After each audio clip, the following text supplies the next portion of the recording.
అంటే అవతల వ్యక్తికి నువ్వు చేస్తాననే విషయం తెలియకుండా ఆపేయటానికా? లేకపోతే ఏంటి అనేది నాకు అర్థం కాలేదు సార్.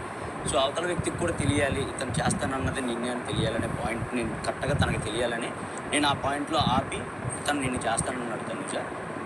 అది చెప్పే తీసుకున్నాడు. ఇప్పుడు వేరే మార్చాడు. నాకు ఇచ్చిన మాట తప్పి తీసుకున్నందుకు నాకు బాధేసి నేను అడిగాను సార్. అది జరిగింది సార్. అతను చెప్పినట్టు తనూజను నామినేట్ చేయలేదని నీ కోపం వచ్చిందా, లేదా సంజనాన్ని చేశాడని కోపం? సంజన గారిని చేశారని నాకు కోపం రాలేదు సార్. నాకు ఇచ్చిన మాట తప్పాడని కోపం వచ్చింది సార్ అంతే. స్లిప్ కోసం నేను మోసం చేశాడు. ఆ పాయింట్ ఆఫ్ టైంలో అతను అంటే ఫ్లిప్ అయ్యాడు అని నాకు అనిపించింది సార్. నాకు అదే అనిపించింది సార్. మాన్యువల్, నువ్వు కళ్యాణ్ని సేఫ్ అంటున్నావు. నీ దగ్గర ఉన్న స్లిప్ కళ్యాణ్కి ఇచ్చే బదులు ఆ స్లిప్ నీ దగ్గరే ఉంచుకుని సార్ నువ్వే తనుజని నామినేట్ చేయొచ్చు కదా సార్. నేను సేఫ్ ఆడావా? కాదు సార్, నేను తనుజని నామినేట్ చేయాలనేది నా ఇంటెన్షన్ కాదు సార్. నేను ఆ రోజు పడుకునే ముందు కూడా చెప్పా, ఒకవేళ డైరెక్ట్ నామినేట్ చేయాల్సి వస్తే నాకు తనుజ మీద ఒక్క సింగిల్ పాయింటే ఉంది. అది కూడా అది పాయింటా లేకపోతే నేను అపార్థం చేసుకున్నానా అది అర్థం కాలేదు. సో నేను దాని క్లారిటీ తీసుకోవాలనే మైండ్ నాకు ఉంది సార్. ఫస్ట్ ఆఫ్ ఆల్ నేను తన ఆ పాయింట్ మీద అయితే చేయాలని నేను అనుకోలేదు, అందుకే తనకి ఇచ్చేసాను. నీకు నామినేట్ చేయాలని అనిపించలేదు, దానికి కళ్యాణ్తో నామినేట్ చేయించాలనిపించింది. కళ్యాణ్తో నామినేట్ చేయించాలనుకోలేదు సార్. అలా అనుకుంటే అసలు కళ్యాణ్ కూడా ఎందుకంటే రమ్య ఆల్రెడీ నామినేట్ చేస్తానని చెప్పింది డైరెక్ట్గా. సో నేను వాళ్ళు చూసుకుంటారని వాళ్ళిద్దరికి ఇచ్చేసాను. తన నామినేట్ చేయించాలనేది నా ఒపీనియనే కాదు. కళ్యాణ్ అనే వ్యక్తి తనుజ పేరు చెప్పగానే నేను షాక్ అయ్యాను. ఫస్ట్ ఆఫ్ ఆల్ తన చుట్టూరే ఉంటారు కదా, ఏం చెప్తాడు అసలు ఇతను అని చెప్పే పాయింట్లోనే ఇచ్చాను తప్ప తను నామినేట్ చేయాలి, తను ఎలిమినేట్ అవ్వాలి ఇది నా మైండ్లో లేదు సార్. ఒకవేళ సార్ హైపోథెటికలీ కళ్యాణ్ నీ దగ్గర స్లిప్ తీసుకునే టైంలో సార్ సంజనాన్ని నామినేట్ చేస్తానని చెప్తే ఇచ్చేవాడివా? ఇవ్వను సార్. ఇప్పుడేగా చెప్పావు ఎవరిని నామినేట్ చేస్తానన్నా ఇస్తాను అని.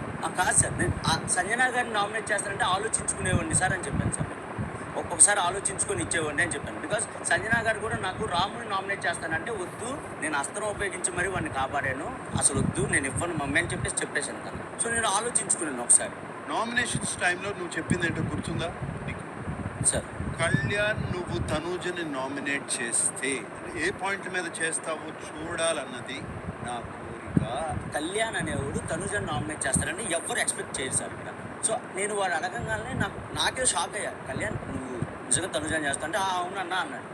అవునా సరే అయితే చేసుకొని ఇచ్చా. దాని తర్వాత అతను మాట మారిస్తే అన్నా లేదన్నా ఆల్రెడీ రమ్య చేసేసింది కదా అందుకే నేను చేయలేదంటే, కళ్యాణ్ నీకు అర్థం కావట్లేదు, నీకు ఇచ్చింది నువ్వు తనుజని ఎందుకు చేస్తానన్నావు అనే పాయింట్ మీద ఇచ్చాను. అది మేము కూడా వినాలి కదా, మాకు కూడా తెలియాలి కదా, తనకు కూడా తెలియాలి కదా నువ్వేం పాయింట్లు పెడతావు అనేది. ఇది సార్ నా నామినేషన్ స్విచ్ వేస్ట్ అయిపోతే నువ్వు కూడా నామినేట్ చేసి ఉండొచ్చు కదా. అది తన తర్వాత చెప్పాడు. సరే నేను దానికి కూడా అవునా అలా అయితే ఓకే అని చెప్పేశాను సార్. సరే నీ ఫ్రస్ట్రేషన్ నీకు చూపిస్తాను చూడు.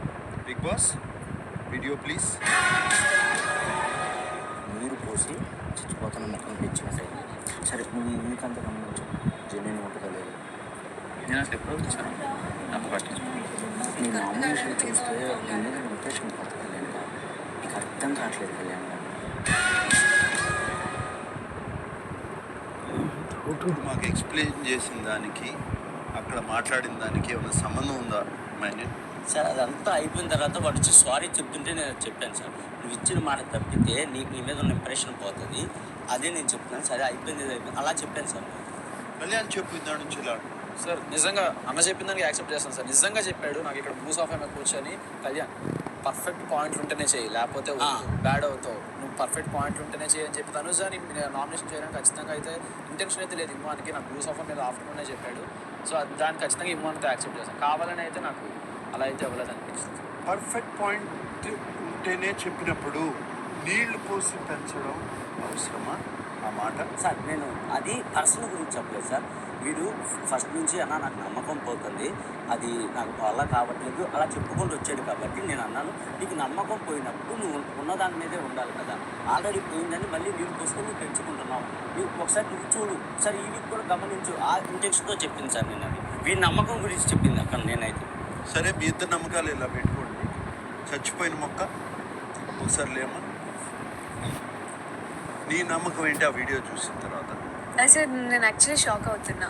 ఇన్ఫ్యాక్ట్ ఇప్పుడు మీరు అడిగిన క్వశ్చన్నే నేను ఇమాన్యుయల్ని అడగడం జరిగింది. ఒకవేళ నీకు పాయింట్ ఉందంటే ఆయిషా దగ్గర 3 ఉండే, 2 ఇచ్చేసి తను నామినేట్ చేయాలని ఉంచుకుంది. అలాంటప్పుడు నీ దగ్గర 5 ఉండే, 5 ఉన్నప్పుడు నువ్వు ఒకటి పెట్టుకొని 4 ఇచ్చేసి నువ్వు నామినేట్ చేయొచ్చు కదా అని అంటే నాకేం తెలుసు వాడు చెప్తానన్నాడు, నేను అందుకే ఇచ్చానంటే అక్కడ కూడా నేను అన్నాను సేఫ్ సేఫ్ గేమ్ ఆడుతున్నావా అనేసి. ఈవెన్ నాకు కళ్యాణ్ వచ్చేసి నేను నీతో మాట్లాడొచ్చా అంటే నేను ఫస్ట్ అడిగిన వద్దు, నెక్స్ట్ నామినేషన్ అనేది ఉంది కదా, ఇక్కడితో ఆగిపోలేదు కదా, నామినేషన్లోనే మాట్లాడుకుందాం అని అన్నాను. బట్ ఇంత జరిగిందని నాకు తెలియదు సార్. నువ్వు గ్యారంటీగా సేఫ్ ఆడు. నీ దగ్గర ఉన్న పాయింట్ చిన్న పాయింటా పెద్ద పాయింటా పక్కన పెట్టు. నువ్వు స్లిప్ ఇచ్చి తనూజని నామినేట్ చేస్తాడు అని ఎక్స్పెక్ట్ చేశావు. నీ ఎక్స్పెక్టేషన్ కళ్యాణ్ మీట్ కాకపోయేటప్పటికి చిన్న కోపం వచ్చింది. దీనికి తోడు సంజనాని నామినేట్ చేసేటప్పటికి ఇంకొంచెం బాధపోయింది. నేను నీకు చెప్పాలనుకున్నది ఒకటే, మనం అందరినీ మెప్పించలేము, అందరి దృష్టిలో మంచిగా ఉండలేము. సేఫ్ మాత్రం ఆడదు. Okay sir. నీకు పాయింట్ ఉంటే నువ్వే చెప్పు. Okay sir. వేరే వాళ్ళని అస్త్రాలు చేయాల్సిన అవసరం లేదు. నీ దగ్గరే పవర్ అస్త్రం. Okay sir. మాన్యుల్ రా.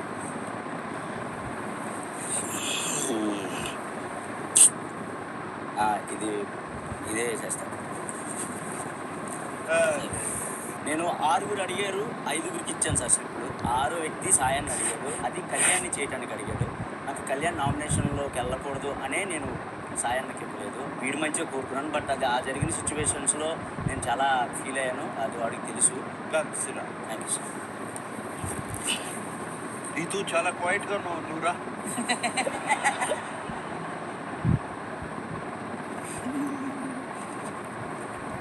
Madhuri foul mouth. నన్ను మాట్లాడినది సార్, చుట్టు పట్టుకుని నెట్కేసి కొడతాను, వరస్ట్, నీ బిహేవియర్ బాగోదు, అది ఇది అని చాలా మాట్లాడేసింది సార్. నాకు చాలా బాధ అనిపించింది. మాధురి ఎందుకన్నావు నువ్వు? సార్ గేమ్ విషయంలోకి వచ్చేటప్పటికి నా టీంలో ఎవరు కూడా రీతుని నమ్మలేదు సార్. అసలు స్టార్టింగ్ నుంచి కూడా రీతుని నమ్మితే ఖచ్చితంగా మీరు ఓడిపోతారు, మిమ్మల్ని ఖచ్చితంగా బ్యాక్ పిచింగ్ చేస్తుంది, పవన్తో ఒకటైపోతుంది, అట్ లాస్ట్ పవన్ తను గేమ్ కలిసే ఆడతారు. బట్ అయినా సరే నమ్మి డబ్బులు ఇచ్చాను సార్. తనకు ఆ మాట అడిగాను సార్. టీంలో ఎవరు చెప్పారు మాధురి మీకు? కళ్యాణ్ చెప్పాడు, అందరూ టీంలో అందరూ చెప్పారు సార్ తనే నమ్మొద్దు అని. బట్ నేను నమ్మాను సార్. నమ్మి తనకు ఆ మాట చెప్పాను సార్.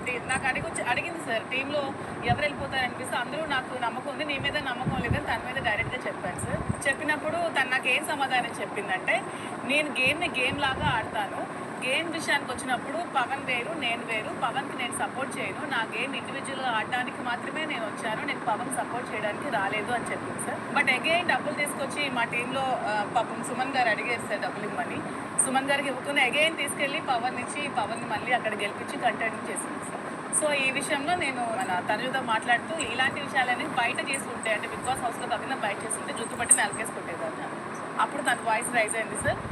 మీ నోట్లో నోరు పట్ల అంటే నీ నోరు కంటే వరస్ట్ ఇక్కడ ఎవరు లేరు అని చెప్పాను సార్ ఫస్ట్ పాయింట్, మిగతా వాళ్ళు నమ్మకం లేదు అని చెప్పినా కూడా ఆమె ఉంచుకుంది. ఆమె కంటెండర్ అవ్వడానికి ఒక మెంబర్ ఎక్కువ ఉంటేనే ఆమె కంటెండర్ అవుతుంది కాబట్టి ఉంచుకుంది. అక్కడ తన కంటెండర్ అవ్వాలని తన గేమ్ తను ఎలా చూసుకుందో, నా గేమ్ నేను అలా చూసుకోవడంలో ఫస్ట్ థింగ్ తప్పు లేదు సార్. అండ్ ఇంకొకటి, నువ్వు రమ్యని నా టీంలోకి రా, రీతుకి ఇవ్వాల్సిన డబ్బులు నీకు ఇచ్చేస్తాను, నా టీంలోకి రా అని మాట్లాడిన వాళ్ళ మీద నేను నమ్మకం ఉంచుకొని నేను వాళ్ళతో ఎందుకు ఉండాలి సార్? నాకు అర్థం కాదు అందుకు. అండ్ మోర్ ఓవర్, నీ డబ్బులు పవన్కి ఇచ్చేస్తావు, నీ డబ్బులు పవన్కి ఇచ్చేస్తావు అని అన్నది సార్.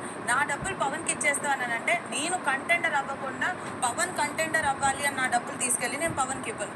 నేను కంటెండర్ అయిన తర్వాత ఆలోచిస్తాను, అంతేగాని అది నా గేమ్ సార్. నేను ఎందుకు ఇస్తాను అని ఆ తర్వాత వెళ్ళి ఇచ్చావు కదా. అవును సార్, నేను కంటెండర్ అయ్యాను, అయిపోయాను. చెప్పించావా? చెప్పలేదు చెప్పలేదు. కానీ నేను డబ్బులు అది వెన్నుపోటు కిందే అనుకుంటారు కదా. ఇక్కడ వెన్నుపోటు సార్. చేసింది అదే కదా, ఇవ్వను అని డబ్బులు ఇచ్చేస్తే she will feel like that. నేను మాట్లాడడానికి వెళ్ళాను సార్, వాష్రూమ్కి వెళ్తే నువ్వు నన్ను లాస్ట్కి తీసేసావు కదా, అది ఇది అనే వరకు నేను బయటకు వచ్చాను సార్. నీతో కారణాలు ఏదైనా కావచ్చు, నువ్వు ఆమెకి చెప్పలేదు. So she is thinking that. Okay, let her think sir, నేనేం అనుకోవట్లేదు దానికి. మరి ఇప్పుడే నువ్వే కదా బాధపడుతున్నాను. నాకు ఆ మాటలు బాధగా అనిపించాయి. ఫోన్ మీద ఉన్నది బ్లడ్ స్టెయిన్స్ అని